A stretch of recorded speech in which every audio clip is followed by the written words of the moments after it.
I'm just thinking I should just mute it. Let me check.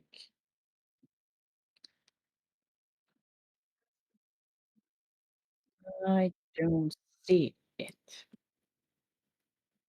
Thinking I should just mute it. Uh-huh, okay. But I don't see our videos there.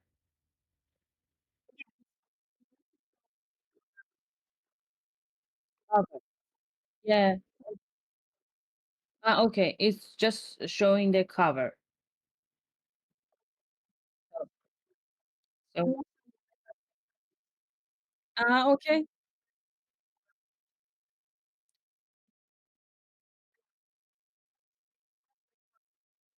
Yeah.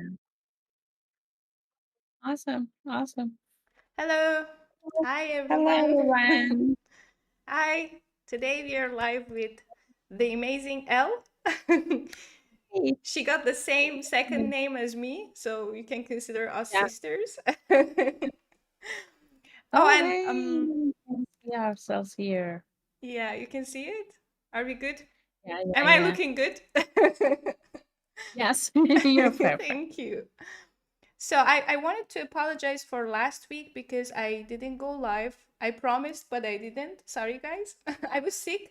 I don't know what was it. It was like running nose and itchy skin. I think it was allergy or maybe it was a weird kind of flu or something like that. But this week here I am, and I got a very special guest today. We're gonna talk about her journey in 3D. In She got a lot of experiences, and I'm really excited for today actually because I know that she's got a lot to teach us because she's really experienced. And I'm not gonna talk too much. Please go ahead and introduce yourself to me and Sure. others because I also don't know much about you and I'm really excited. I'm gonna ask a lot, but I will try to hold it and not interrupt you too much. No problem. First of all, I should say hi to our Mhm. friends who are joining and watching us. It's a lot for me just to talk with you about my experience, and thanks for inviting me for that live. Oh, thank you for And yeah, accepting. no problem. So, my name is Al. I'm a producer in CGI industry, pretty much in animation, VFX, and game. And should I stay for you to ask me a question? I can continue about my No, you journey. can. I mean, I'm gonna interrupt you for sure for asking questions, but first, I want to know when and how you started because it's really important. Mhm. Because I know Yeah, that many of us, I mean, me personally, I started with architecture and then I I quit get my it. job. I quit architecture and then I started to learn by myself. I find out about the industry and I left everything behind to do what I'm feeling passionate about now. Yeah. And I know that many of us have the same kind of experience Mhm.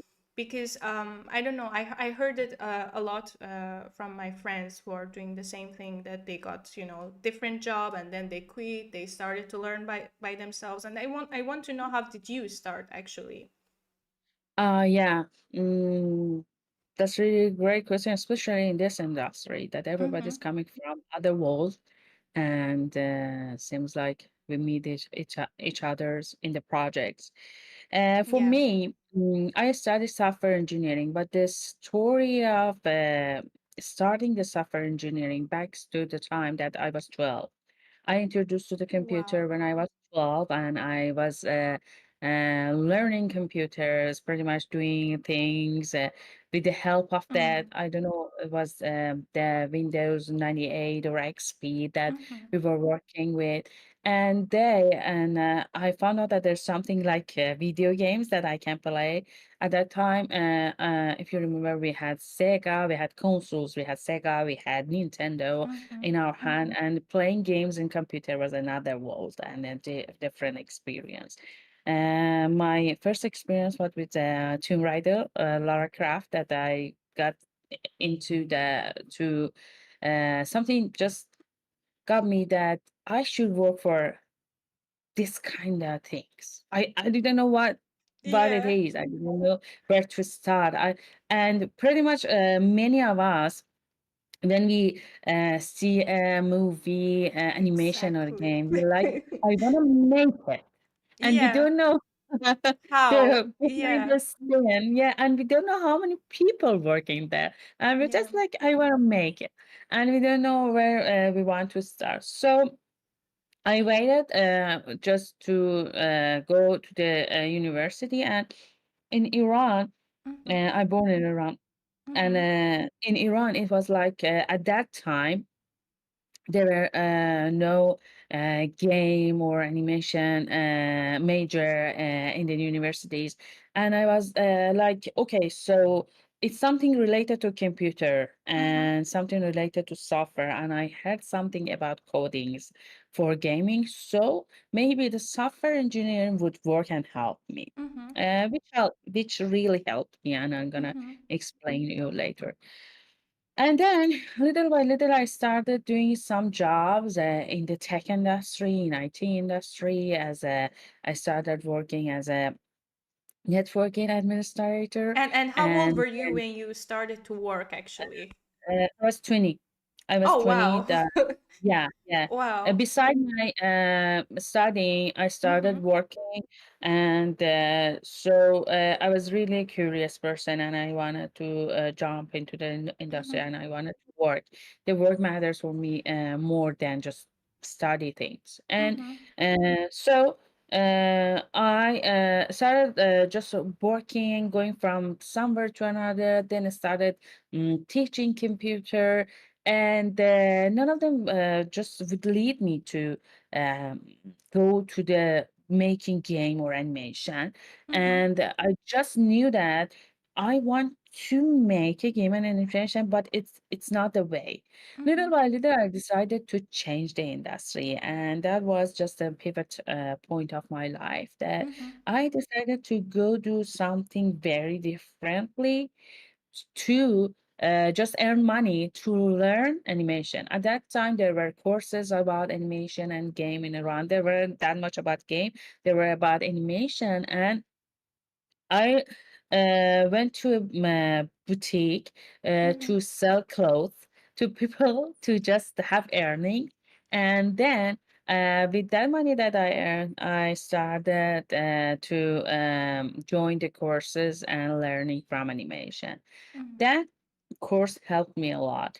That Do my you remember mentor, which course was it? it was a general making animation in 3ds Max course Okay. that Was it at that in time I Iran lived in. or Yes, in Iran. At okay. that time, I was about 26-ish that Mhm. I started that course, and then my mentor found out that I'm very passionate about the industry, and I wouldn't Okay. leave him if he just doesn't introduce me to the industry first. So he invited me for a project as a previous, as a rough layout artist, Mhm. working in a previous, and then little by little, I show up myself, and my knowledge about management, my knowledge about coordination of a team. Mhm. And I got lucky to invited as a production manager to an animation. At that time, I was learning Unreal Engine as a level designer. Mhm. And one of the production manager I worked with knew that, so she decided to invite me for a project that they wanted to make an animation in Unreal Engine. And she knew that I could be useful for that. And it was just like the beginning of the professional management Mhm. for me. And I worked at that project as a production manager. Mhm. And then little by little, I just saw myself that I'm staying at this role, Mhm. and I love management. And I'm thinking that what I dreamed about, Mhm. making a game or animation, is here. I love to plan a project. I love to make a timeline for it. I love to negotiate with the client, and I love to meet with team and deliver the whole project. And little by little, I started learning about management. Mhm. Management has lots of side in animation and game industry. You should learn about the pipeline and learn about each team's details at what they're Mhm. doing. And on the other hand, you should learn about the management style, management method that exists out there, and Mhm. also about the business and marketing.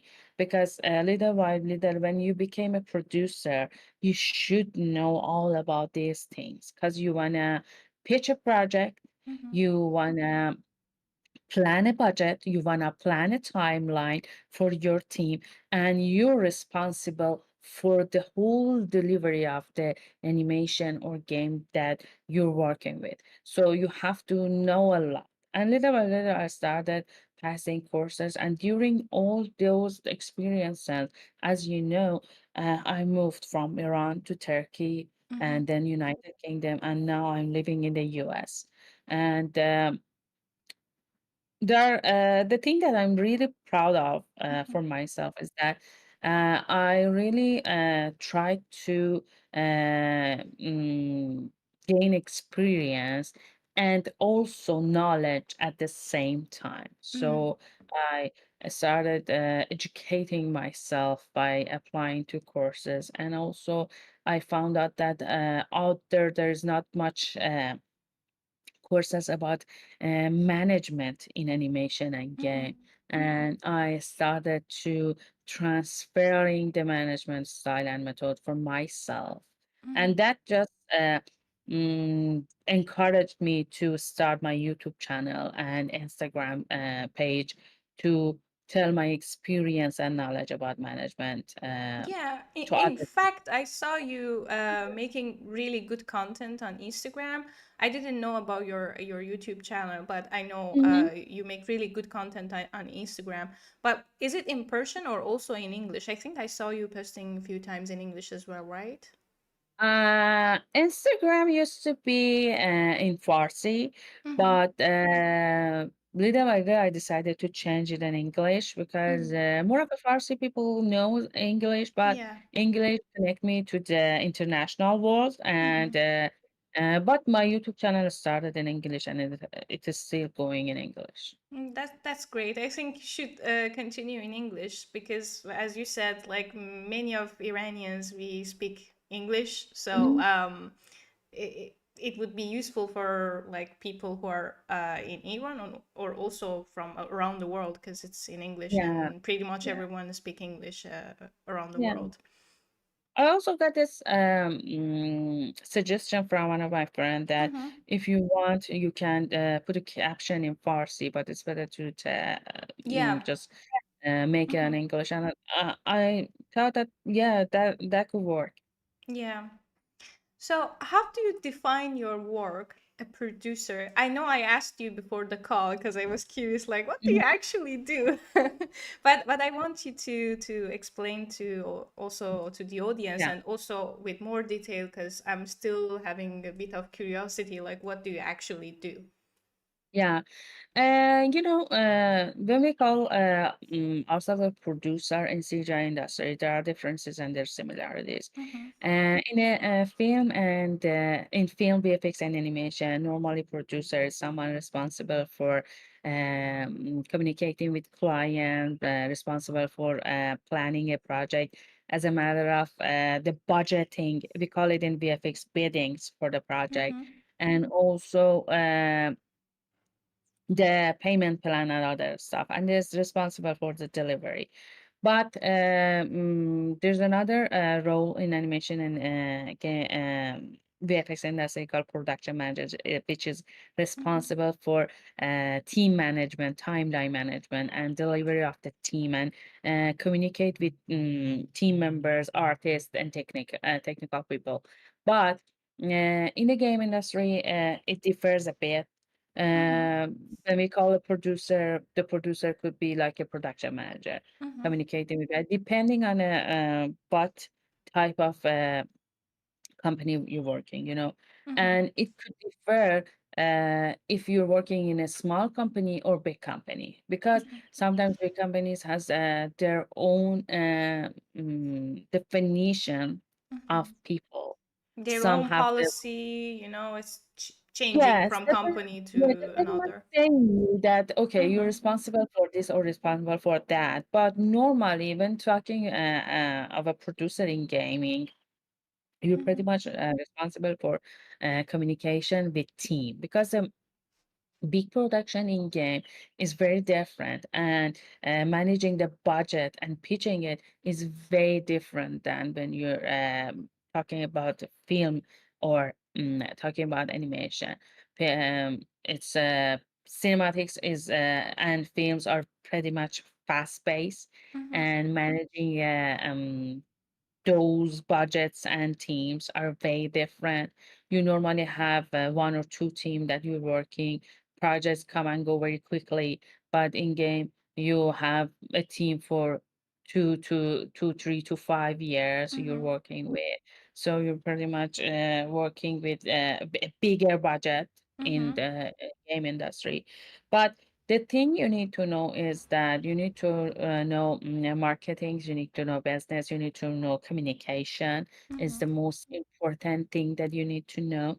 You need to know negotiation. You need to know management styles works for each project and each um, uh, industry that you work in, Mhm. and you have to know all of them about. But as I told you before, it's not something that you go and learn. You say that okay, I want to be a producer, Mhm. so I go learn these things and I become a producer. Being a producer um, is something that you make it little by little, and, Mhm. normally in each industry they expect you to start from the entry level, like you start as an assistant in a VFX and animation industry. You can start from being a runner, and Mhm. then come in and being assistant, a coordinator, production manager, and then a producer.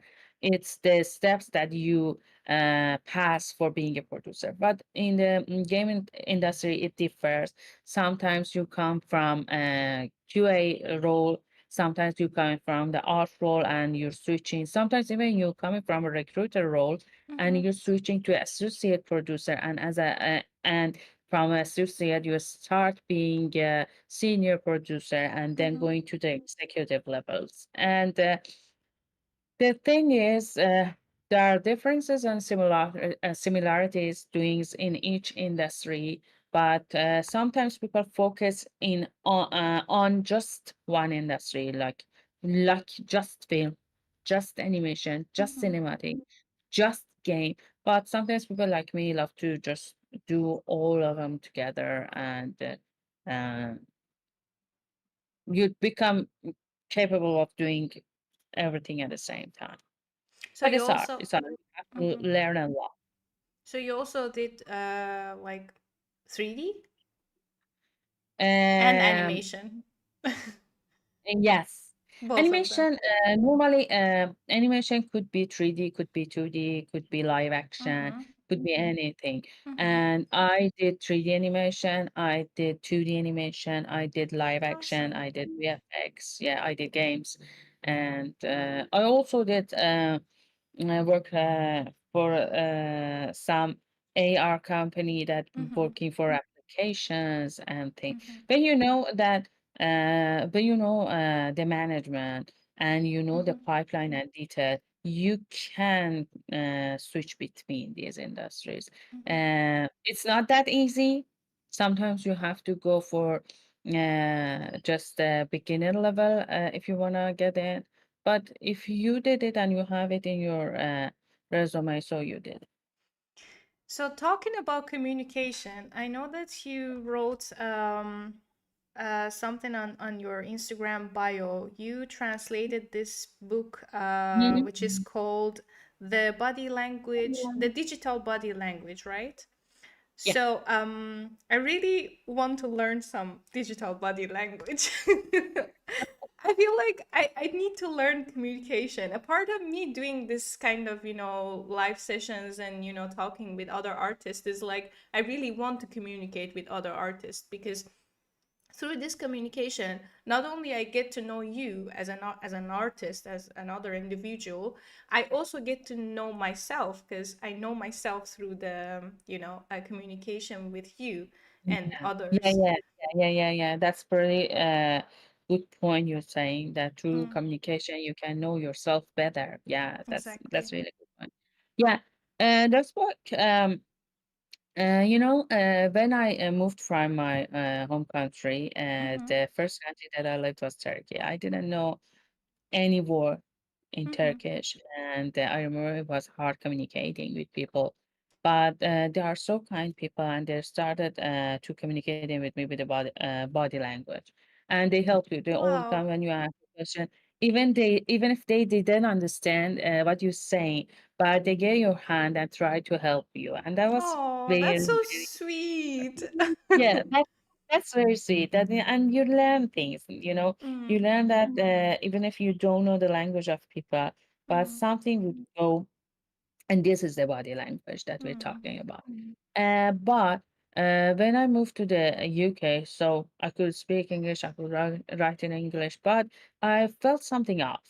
And Mm-hmm. I thought that I need to work on that, and that someone should tell me something. I started digging in Mm-hmm. to understand what's the problem, what to understand. Even if you learn about passing the IELTS test, which is pretty good, very good in learning communication. But there's also other details. As I told you, when it comes to body language, when it comes that people seeing you, you getting the Mm-hmm. other hands and helping people, you would communicate. You would see the eyes, you would see the body movement, you would see the tension, you would see. Exactly. But when you're behind your desk, you're sending someone and writing someone things. When we're talking through distance Mm-hmm. and from distance and through this devices, and also when we want to communicate through ways that we didn't do before, like social media, like emails, there are a lot of things that we don't know.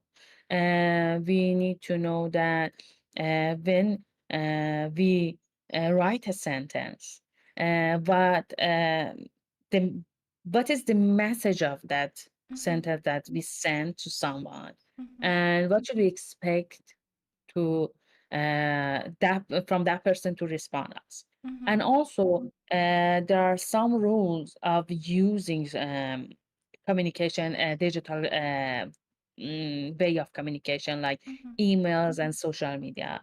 That is what I will learn.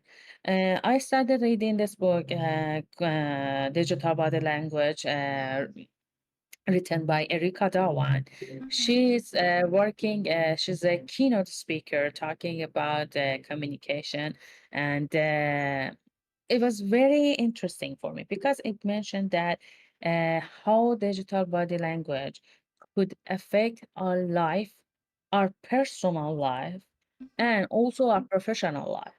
Oh, wow. How should we use the emails? How should we, e- mm, even a dot and an exclamation mark could just Change the whole uh, tone of the change the message.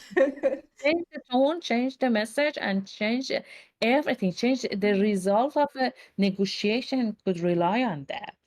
That's And right. then when you see this, you will ask yourself that, okay, what is this body language and what should I know about it?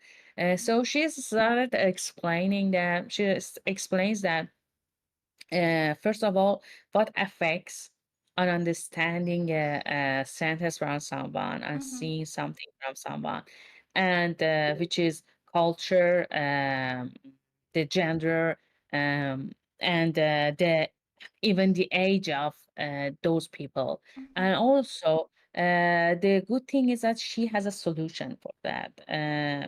There's a matrix. I said she invented it herself, that it's a communication matrix that works a lot.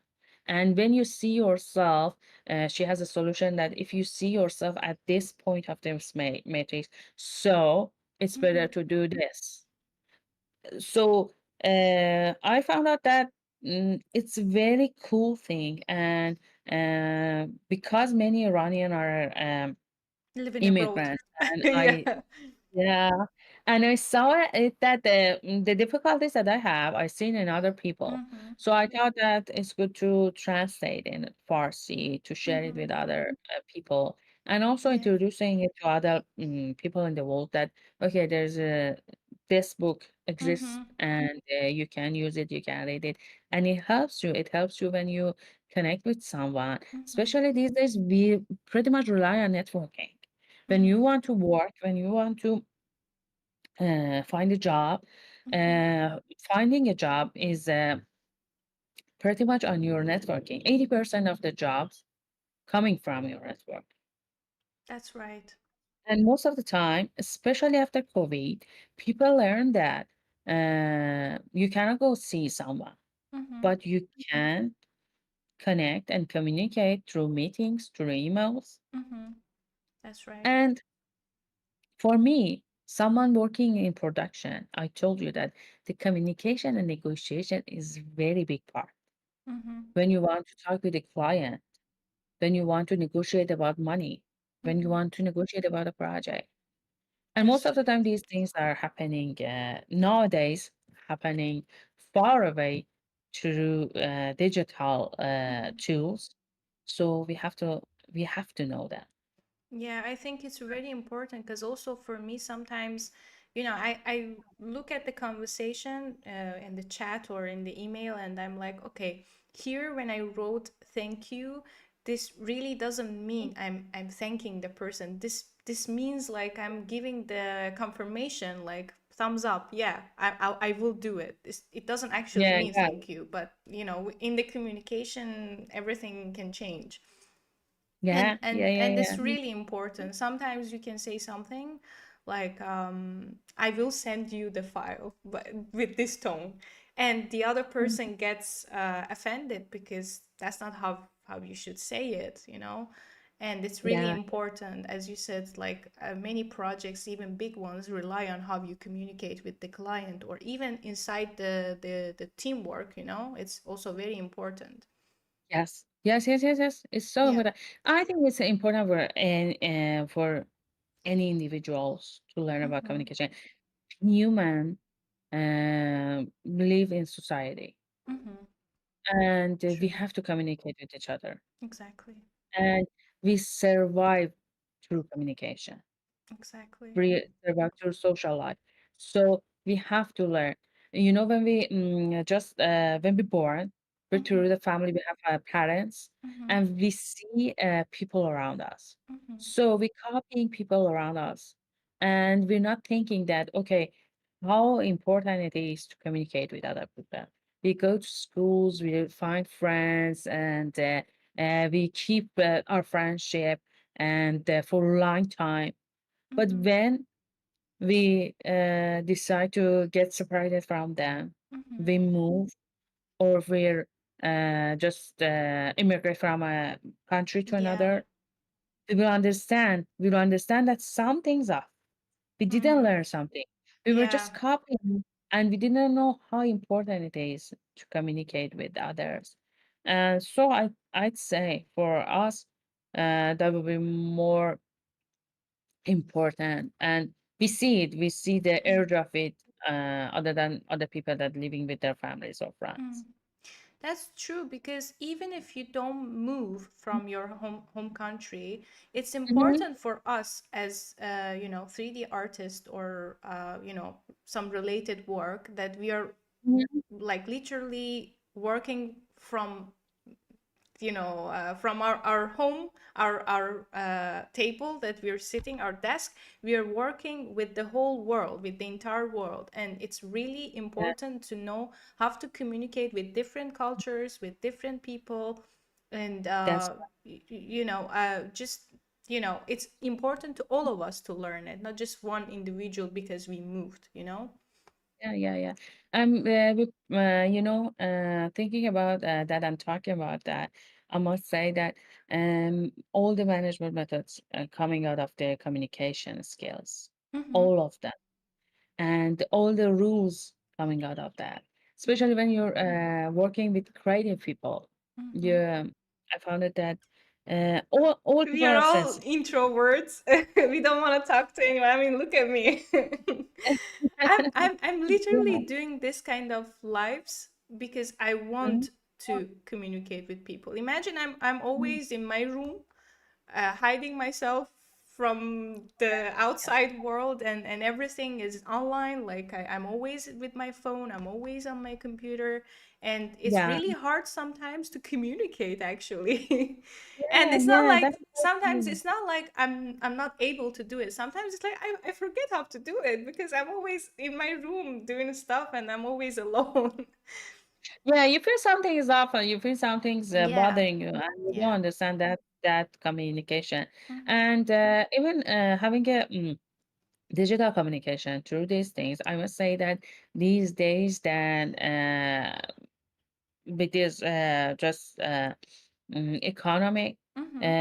that just costs nothing for us. Send Hmm. someone a message and just talk with them Exactly. through the social media or through the meetings or Hmm. whatever that uh, we prefer. I can help us for that. Hmm. So, and we could earn, I'd say, that pretty Yeah. much about these communication. Exactly. If we know how to start it and how Hmm. to continue it.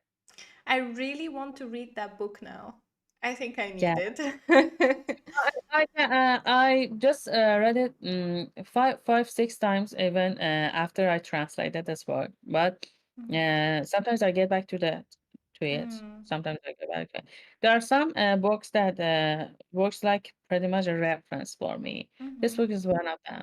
You know that you just remind yourselves Mhm. that communication is because through my job is like I'm doing this, I'm doing that, and it's very easy that you used to things and say like, okay, I get used to this, and this is this Mhm. way, and this is true.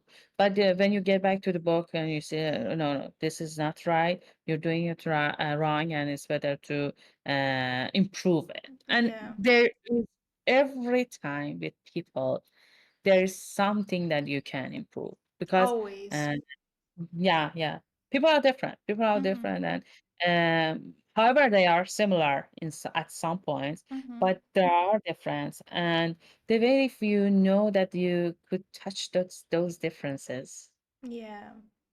that touches their hearts, you know. Mhm. And I'm always saying that a good manager is a manager of the hearts of people, Mhm. not just managing the tables and Mhm. managing the schedules. Right.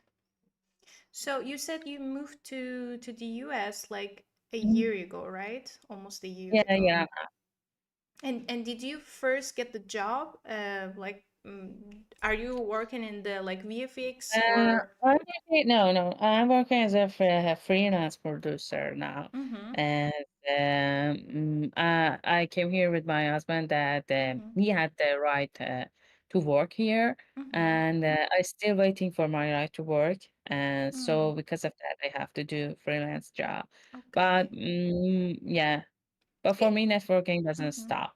Is he also in the industry? I think. Yes. Yes, Okay. he's What does he do? Maybe next time I should interview him. yeah, sure. He's Yeah. a lead character artist at Blizzard. Oh, that's great. That's Yeah, awesome. yeah. Like artist couples. Yeah, kind of. We met at Yeah. a project and Argenia Yeah. started it. That's Yeah. great. Do you sometimes get conflicted on, doing something together, or you never work together? It's like Actually, that was the first and last one that we work in a project with each other, but we pretty much first and planning. last. That's Yeah. funny. Okay. Yes. Yeah. But the thing is, because we got separated and I went for other company, work with the other Mhm. companies and he worked with the others. But Mhm. the thing is, we sometimes plan to work together, but as a Mm, passion project, working at the okay. same company and in the same project. That doesn't it still doesn't happen, but I'm not sure if that happened. Mhm. That could go. Uh, So you do um, some passion yeah. project together. Yes, That's and awesome. that living together is like a project. Yeah, If that's communicating is that's a also true. partner. Yeah. Do you But have? we Mhm. we learn from each other, especially me. I learned a lot from Omid. He's so talented, very creative, and he has very, very, very great eye. He helped me in project, at first when I started managing project, I had the management side of the project. And little by Mhm. little, we talked about the project. He started helping me to understand the artist better. Mhm. He taught me some ways.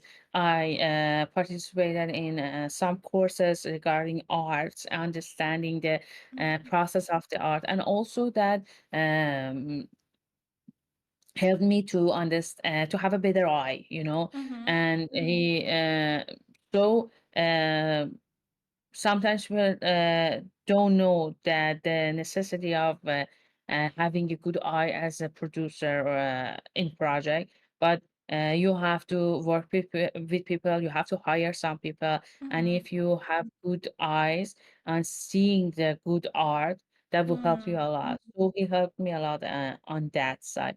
Mhm. We're sharing a lot of information between what how a manager thinks Mhm. and how an artist thinks, and we're trying to somehow match things together, and Mhm. it helps me a lot. It really helps me. That's great. So you get Yeah, along together very well, both in life and also in work, yeah, yeah, helping each yeah, other. yeah. That's great. Do you have something in your portfolio that you would like to, share your screen and talk about it or show us? I just prepare something that I want to Okay. share with you. Mm-hmm. Yeah, my projects are pretty much like on my Instagram and my portfolio and on my Mm-hmm. website Okay. that we talk about. But what I like that we talk Mm-hmm. is that a topic that we already mentioned in our Mm-hmm. talk that about the industry, and Yeah. I really want to give you some other insight of Mm-hmm. industry that you might not heard of or Mm-hmm. you didn't think about that. I'm Mm-hmm. thinking that it's useful people know it. Yeah, absolutely, absolutely. I already, changed my perspective to the way of communicating actually by just a few minutes of talking with you, and I'm really Oh, that's eager so to cool. read that book. Actually, D-Max, one of my friends, is asking for the name of the book and the author in the comments on YouTube. Because Uh-huh. yeah, the Maybe I author. can write it down in the chat. Okay. They just Because I don't know the author actually, Gardening. but the Yes. name of the book should be something like I the write that one. If I'm Broken right. Posture Painting is I sent it to the mhm. chat. Okay, I will read it now. We have a comment. Love the backstory and the connection Oh, between thank your you. management skills and your art. Thank you. Thank you. And Elahe Khalili is it wrote something. Digital Body That's me. Language by Yeah, Erica. yeah. Ah, That's okay. Ah, me. it's you. Okay. Yeah. I was I actually know the reading name. your your comment. Yeah. I was actually thinking, okay, who's Elahe Khalili? Because I also have a friend that I met in Shahrak Ghazali in Cinema Town in Tehran. Uh-huh. She was working with me in the production of the TV series Salman Farsi, Salman the Uh-huh. Persian. Yeah, and we were working there, and her name is also Elahe, and I for one second I got confused. Maybe it's her, and then I was like, no, but the same name. What is going on? No, I just answered the friend asking for the name of the book. Yeah. Yeah, yeah. So, I wanted to ask your opinion about AI actually. Do you think how much AI is going to take our job as 3D artist or related in the industry, related jobs in the industry, like a producer or Mhm, manager or whatever? Do you think we should worry about it or not? mhm, Specifically, I'm asking this question for those who are like young, really young mhm, people who are always worried and asking me, like I see them texting me on Instagram and my on my mhm, website asking, oh, I really want to start, but I feel like if I start now, maybe I will waste my time, my young mhm, age, and I will lose time to, to learn something better because in the future, maybe AI is going to take our job, and I'm not sure about it.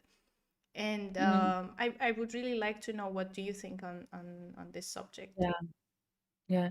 Actually, I want to tell you something and then answer this Mm-hmm. question. Okay. That I want to tell you something about the industries, and I want to share some insight about when an industry born and the life cycle of an industry. Mm-hmm. So that could help you to understand, even if you're a senior level or entry level, that if you want to enter a job, how you should see that job and mm, the existence of that industry relies on what things. Mm-hmm. Here's the thing. When we talking about industries and everything's till now is invented or is made for the sake of assisting human beings or Mm-hmm. for the sake of serving to humans. So there are industries. When looking at the industries, there are static industries and dynamic industries. Mm-hmm. Let me give you some examples. Static industries like clothes, like food. People always need food. True. People always need to wear something. Mm-hmm. You know, there are other examples that you can find on the other side. Or when it comes to a government all the time have needs a border.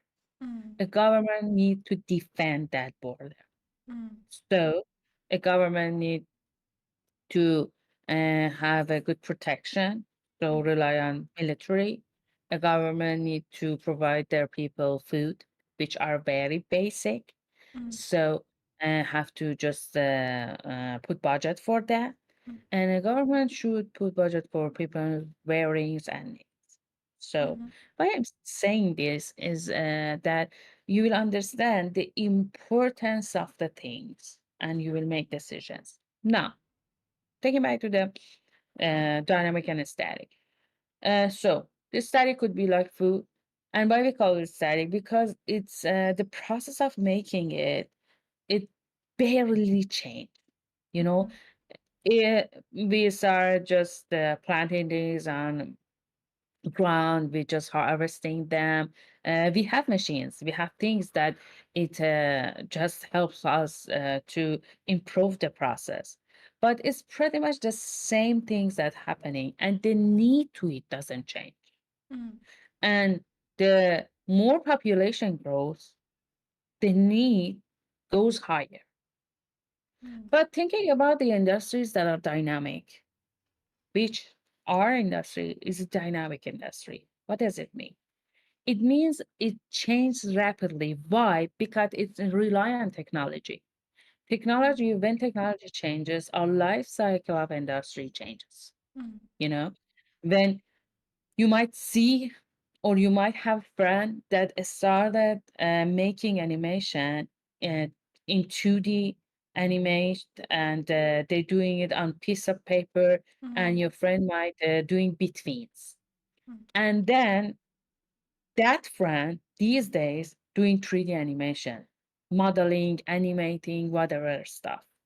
So that friend sees three, four different life cycle of this industry and True. live and change her or himself to that life cycle. Yeah. And we get this gets even less than a century, Mm, let's say about 50 to 60 years, we see that change. That it started from one day, that it was mhm, on piece of paper, and then it came to the computers. mm, It was at first 2D, mhm, and then it became 3D, and then we see that the engines, and now we can have animations, mhm, films, games, and all these things together. mhm, Here's the thing. This industry is very dynamic and is pretty much rely on technology. mhm, Here's another thing. Any industry needs support and needs money to exist. And you see, if you want to enter an industry, how important that